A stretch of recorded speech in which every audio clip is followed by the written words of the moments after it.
आप भाई गाड़ी चला रहे हो तो आपको सीट बेल्ट लगा लेना चाहिए, नहीं तो मर सकता है आदमी एक्सीडेंट होने पे, है ना। तो ये उसी लेवल की बात हो रही है। तो इसका मतलब ये नहीं है कि गाड़ी में बैठे और सीट बेल्ट नहीं लगाया तो एकदम ऐसे पैनिक अटैक ही आ गया, नहीं, I am not saying that. मैं ये कह रहा हूँ कि आप में से हर एक इंसान को जब गाड़ी में चलते समय हम सीट बेल्ट लगा रहे हैं, बाइक पे चलते समय अगर हम हेलमेट लगा रहे हैं, तो वो हमारी सुरक्षा के लिए है। तो आपको आपकी पूरी सुरक्षा के लिए आपको मेडिक्लेम्स, आपको अगर आप बिजनेसमैन हैं तो आपको की मैन इंश्योरेंस, आपके बिजनेस इंश्योरेंस, आपको आपको इंश्योरेंस, आपकी लाइफ का इंश्योरेंस, आपके एक्सीडेंटल इंश्योरेंस, ये सभी आपके पास होने चाहिए। आज अगर मैं महीने का 1 करोड़ रुपए कमाता हूं तो मेरे पास कम से कम 8 से 10 करोड़ का इंश्योरेंस कवर होना चाहिए। 1 साल का मेरे को पैसा कम से कम मिल जाए, इतना इंश्योरेंस कवर मेरे पास होना चाहिए, जो कि भगवान की कृपा से है। दोस्तों हाँ, ओवर नहीं करेंगे कि हाँ भाई 1 करोड़ की हमारी लाइफ है लेकिन हम 100 करोड़ का इंश्योरेंस करवा के बैठे हैं। आई मीन वो फिर अपनी पर्सनल चॉइस हो सकती है, लेकिन I really want you to protect yourself from every side. दोस्तों एक बहुत बड़ी गलती है, अभी थोड़े दिन पहले मेरा एक फ्रेंड है, बहुत ही अच्छा फ्रेंड है, बचपन से थोड़ा कम पढ़ा लिखा है, गांव से है, और उसके पास कोई इंश्योरेंस ही नहीं था, और उसके बड़े भैया 1 महीना हॉस्पिटल में एडमिट रहे, कोविड हुआ था उनको, और फिर वो निकल गए इस दुनिया से, भगवान ने बुला लिया उनको अपने पास। अब सिचुएशन ये है कि जो भी जमा पूंजी थी 2 4 5 लाख रुपए वो पूरी चली गई, लोन अलग हो गया। अब वो धीरे धीरे सबके इंश्योरेंस करवा रहा है, लेकिन देखिए कितनी बड़ी प्रॉब्लम हो जाती है। तो इंश्योरेंस करें, अपने आप को प्रोटेक्ट करें, अपने आप को चारों तरफ से प्रोटेक्ट करें। एटलीस्ट आपके पास 1 करोड़ रुपए इकट्ठा ना हो पाए तो 20 25 50 हज़ार रुपए साल का देके टर्म इंश्योरेंस 1 1.5 करोड़ का हो सकता है, जो कि एटलीस्ट डेथ की कंडीशन में काम आ सकता है। क्रिटिकल इलनेस इंश्योरेंस आपके हो सकते हैं, जो कि at least if not 1 crore at one place, then at least you can have 1 1.5 crore रुपए का, 1 1.5 लाख रुपए का इंश्योरेंस साल का खर्चा। वो तो मिनिमम आप मान के चलें, उसमें कंजूसी ना करें। मैं कोई इंश्योरेंस नहीं बेच रहा हूँ, न मैं कोई इंश्योरेंस एजेंट हूँ, लेकिन आप इंश्योरेंस एजेंट से कई लोगों से अच्छे से बात नहीं करते होंगे, आपको लगता होगा वो बेचने आ रहे हैं। तो डेफिनेटली सबके अपने अपने टारगेट्स होते हैं, तो वो बेचते भी होंगे, लेकिन मैं कहूँगा कि आप किसी से खरीदना है वो आपकी डिसीजन होगा, लेकिन आप में से हर एक इंसान अपने आप को पूर्ण तरीके से सुरक्षित करे, इन्वेस्टमेंट्स को बाइफरकेट करें, इंश्योरेंस वगैरह लें, आप अपनी खर्चों को कम से कम रखें, दिखावे वाली चीज़ बिल्कुल मत सीखें, इनसे, रिच लोगों से दिखावे वाली बातें बिल्कुल नहीं सीखें रिच लोगों से। रिच लोग दिखावा करते रहेंगे दोस्तों, इसका कोई अंत नहीं है। मैं सब करके देख चुका हूं, आपको मैं बता रहा हूं। मैं 2013 में मेरे को एक ऐसा कोच मिला था जिसने मुझे कहा बहुत दिखावा कर, और मैं सारे प्रोग्राम है ना बहुत दिखावा करता था उस समय। मतलब 1 साल तो मैंने मतलब महंगी घड़ियां, फ्रेंच कट और महंगे सूट और पता नहीं क्या क्या हमने किया 1 साल।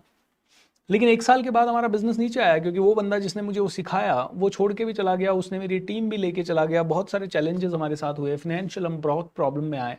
अब प्रॉब्लम में आने के बाद मैं धरातल पे आ गया। अब धरातल पे आ गया तो जिन कस्टमर्स को मैं कह रहा था, हे टाइम नहीं है मेरे पास, हेलो मेरे से बात करनी है, मेरे सेक्रेटरी से अपॉइंटमेंट लो, ये 2013 में मैं कर रहा था। आज मैं खुद उन सभी कस्टमर से, मैंने 2013 में ये बहुत बड़ा लेसन लिया कि यार ये दिखावे का काम नहीं चलेगा, क्योंकि 1 साल तो मैं कस्टमर्स को बोलता रहा मेरे सेक्रेटरी से बात करो और अपॉइंटमेंट मिलेगा, 15 20 दिन तो मैं बिजी हूँ, उसके बाद का अगर टाइम हुआ तो मैं मिलूंगा आपसे। इतना एटीट्यूड दिखा रहा था मैं। ऑलराइट, 1 साल बाद जब ये टीम चली गई, पैसा चला गया, सब कुछ खत्म हो गया, लोन हो गए, तो अब मैं कस्टमर को फ़ोन उठा के उन्हीं कस्टमर को, हेलो सर कैसे हो, सर मेरे साथ बहुत बुरा हो गया सर, उन्होंने चीटिंग कर दी सर, उन्होंने देखो ऐसा, और फिर मेरे को झक मार के मेरे को जाना पड़ा ना। तब से मैंने ये एटीट्यूड अपना लिया। भैया दुनिया आज भी मुझे कहती है सर आप बहुत दिखावा करो ना, सर आप जैसा आदमी तो 100 करोड़ कमा सकता है आराम से, आपकी तो कितनी बड़ी ब्रांड वैल्यू है आज की डेट में, आपके पास तो 3 3 5 5 हज़ार लोग आपको सुनने के आपके प्रोग्राम्स में आते हैं, वेबिनार्स में आते हैं, आराम से सर आप तो दिखावा करो ना सर, आप दुबई घूमो, आप यूएसए घूमो, आप बस हेलीकॉप्टर वगैरह से नीचे उतरो, कभी रोल्स रॉयस वगैरह किराए पे लेके वो दिखाओ। अरे सर दिखावा करने के लिए ना मैं 1 करोड़ रुपए 1 महीने में खर्च कर सकता हूँ आज की डेट में, इतनी पावर आ गई। लेकिन समझ में आ गया वो दिखावे से जो सेल होगा ना वो दिल से नहीं होगा। और उसके कारण ना दोस्तों मज़ा भी नहीं आएगा, क्योंकि वो दिखावे की दुनिया में एक बार चले गए तो फिर नीचे उतरना, मेरे को पता है, मैंने करके देखा है कितना मुश्किल होता है कि आप यहाँ पे अपने आप को बता रहे हो और फिर आप यहाँ पे बात करना, यहाँ पे गिरना पड़ रहा है, कभी भी गिर सकते हो आप, यू नेवर नो। इसीलिए फिर मेरे एक टीचर अच्छे मिले मुझे, उन्होंने ये कहा, Bhupendra late everything happen gradually. भाई तुम्हारे 50 लोग आ रहे हैं ना सेमिनार में, अभी तुम्हारी 50 लोगों की कैपेसिटी, पहले मैं ये करता था दिखावे के चक्कर में, मेरी कैपेसिटी होती थी 50-100 लोग जमा करने की, और मैं हॉल बुक कर लेता था 100-1000 लोगों का, और फिर बहुत मेहनत करते थे, भागते थे, कभी हॉल में 20 लोग आ रहे हैं, कभी 50 आ रहे हैं, कभी 80 कुर्सियां, 800 कुर्सियां खाली है, कभी 700 कुर्सियां खाली है, कभी 300 कुर्सियां खाली है। बहुत परेशान हो गए। फिर एक अच्छे टीचर मिले, उन्होंने कहा देख भूपेंद्र, जो है ना वो बन, जैसा है, तेरे पास अच्छे कपड़े हैं तो बोल अच्छे हैं, नहीं है तो कोई बात नहीं, बोल आज नहीं है अच्छे भाई। तेरे को कुछ बहुत अच्छी चीज आती है तो बोल आती है, तेरे को कुछ नहीं आती तो साफ बोल नहीं आती है।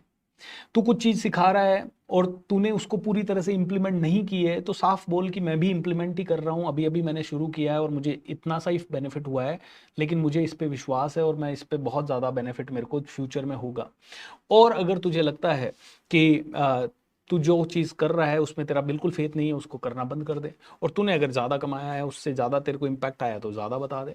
बोले जो तू है वो बताना शुरू कर। तेरी कैपेसिटी है 50 लोगों को लाने की, 50 ही लोगों का हॉल बुक कर और उसमें 60 लोग ला, तेरे को ज़्यादा अच्छा लगेगा। 100 लोगों की कैपेसिटी है, 100 लोगों का हॉल बुक कर, 150 लोग ला, 125 लोग ला, ग्रेजुअली बढ़ और लोगों को भी तेरी ग्रोथ ग्रेजुअली दिखने दे।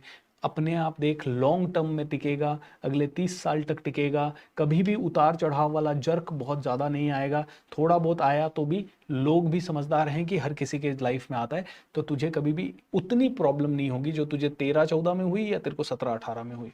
देखिए दोस्तों कितनी बड़ी बात है ना। तो मैं आज आपको कह रहा हूं, पैसा के लिए आज बहुत दिग्भ्रमित हो रहा है युवा, दिग्भ्रमित यानी बहुत ही डायरेक्शन लेस हो रहा है एक युवा। उसको बस एक ही चीज लगती है, हर युवा से पूछो मुझे 10,000 करोड़ कमाना, मुझे रोल्स रॉयस चाहिए, मुझे ये चाहिए, मुझे लैम्बोर्गिनी चाहिए। अरे मेरे भाई पहले है ना उसके लिए बेस बना ले, उसके लिए बहुत ज्यादा बड़ा बेस चाहिए पहले।